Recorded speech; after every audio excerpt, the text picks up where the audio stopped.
নমস্কাৰ বন্ধু বান্ধৱীসকল, আশা কৰোঁ আটায়ে ভালে আছে। আৰু আজি ভিডিঅ'টো আৰম্ভ কৰিছোঁ ডাইৰেক্ট কামাখ্যা মন্দিৰৰ পৰা। এইখন হৈছে মেইন গেট আৰু আচলতে মোৰ ভাইটি গৈছিল আৰু সি ভিডিঅ' কৰি লৈ আহিছে আৰু মই ভাবিলোঁ আপোনালোকৰ লগত শ্বেয়াৰ কৰোঁ। যিহেতু এইকেইদিন কামাখ্যা মন্দিৰত অম্বুবাচী মেলা হৈ আছে আৰু অম্বুবাচী মেলা গোটেই বিশ্ববিখ্যাত আৰু বিশ্বৰ বিভিন্ন ঠাইৰ পৰা ইয়ালৈ অগণন ভক্তৰ সমাৱেশ ঘটিছে। প্ৰখৰ ৰ'দকো নেওচি মাৰ আশীৰ্বাদ ল'বলৈ বিভিন্ন ঠাইৰ পৰা ভক্ত ইয়ালৈকে আহিছে। আৰু গোটেই ৰাস্তাতে এনেকুৱাকৈ ষ্টল বনাই দিছে, য'ত খোৱা পানী আৰু বিভিন্ন ধৰণৰ খোৱা বস্তু ইয়াতে উপলব্ধ হৈ আছে।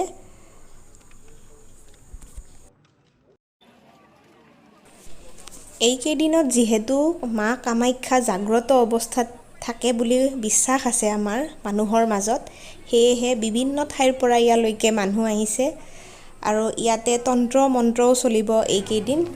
যিহেতু সাধুসকলে কামাখ্যা মন্দিৰত মা কামাখ্যাৰ আশীৰ্বাদ পালে তেখেতসকলে সিদ্ধি লাভ কৰে, তো সেয়েহে বিভিন্ন ঠাইৰ পৰা ইয়ালৈকে ভক্তৰ সমাৱেশ ঘটিছে।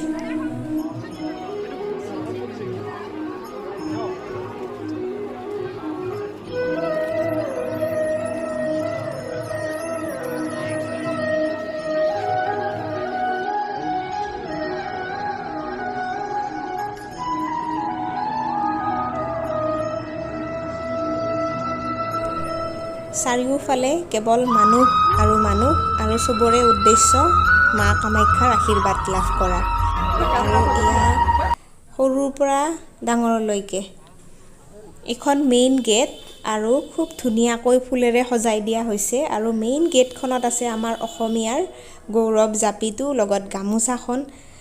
তো অলপ আগুৱাই গ'লে আমি মেইন মা কামাখ্যাৰ মন্দিৰটো দেখিবলৈ পাম।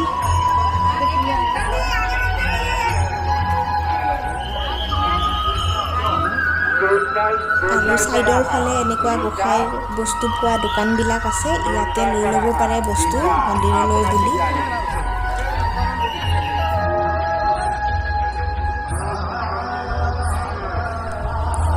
আৰু এই গেটখন পাৰ হৈয়ে আমি এতিয়া মেইন মন্দিৰ পাই গ'লোঁ।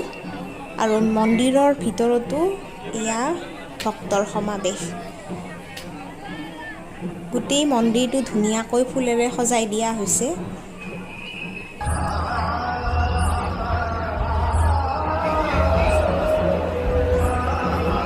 আৰু এফালে সোমাই এফালেৰে ওলাই যাব লাগে আৰু মাজতে এনেকৈ ওপৰত বহিবলৈ চিৰি দিয়া আছে আৰু চাফাই কৰ্মীসকলে ধুনীয়াকৈ চাফা কৰি থৈছে।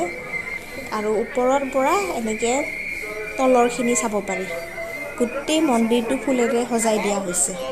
এইটো মেইন মন্দিৰটো।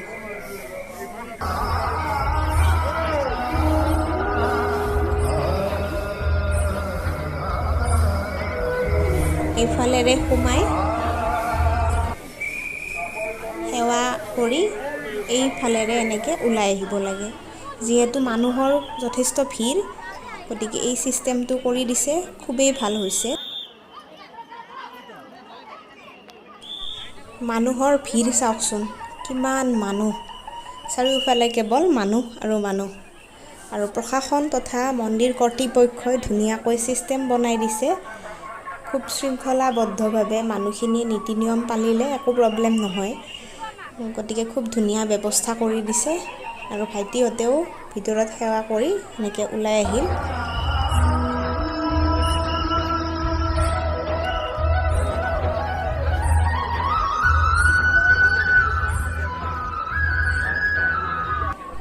আৰু ওলাই আহোঁতেও এয়া ভিতৰত সোমাবলগীয়া মানুহ এনেকৈ লাইন পাতি আছে। আৰু অলপ পিছত হয়তো তেখেতসকলেও মন্দিৰত সোমাব পাৰিব।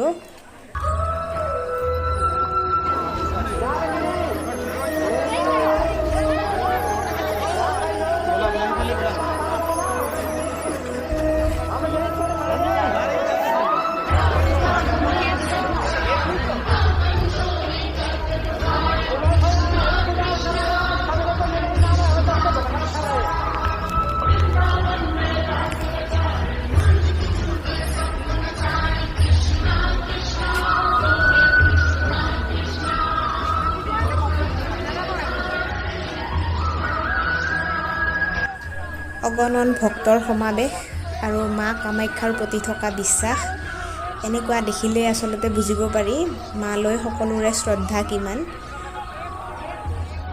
আৰু ভাবিলেই ভাল লাগি যায় যে আমি এনেকুৱা এখন পুণ্যভূমিত জন্ম লাভ কৰিছোঁ। বহুতে বহু দূৰৰ পৰা আহিছে, আমি কিন্তু ঘৰৰ ওচৰতে আছে। তো এইখন মেইন গেটখন। তো ভাইটিহঁত ওলাই আহিল আৰু ময়ো মন্দিৰ নোযোৱাকৈ আপোনালোকক অকণমান ভিডিঅ'ত দেখাই দিলোঁ মন্দিৰৰ পৰিৱেশ কেনেকুৱা এইকেইদিনত।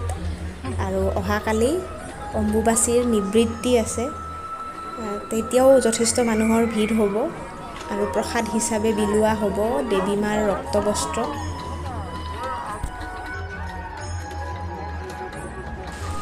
আশা কৰোঁ ভিডিঅ'টো চাই সকলোৱে ভাল পাব।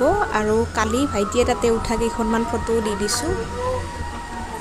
আৰু ভিডিঅ'টো চাই যদি ভাল পায় প্লিজ মোৰ চেনেলটোত ছাবস্ক্ৰাইব কৰিবলৈ নাপাহৰিব। ধন্যবাদ।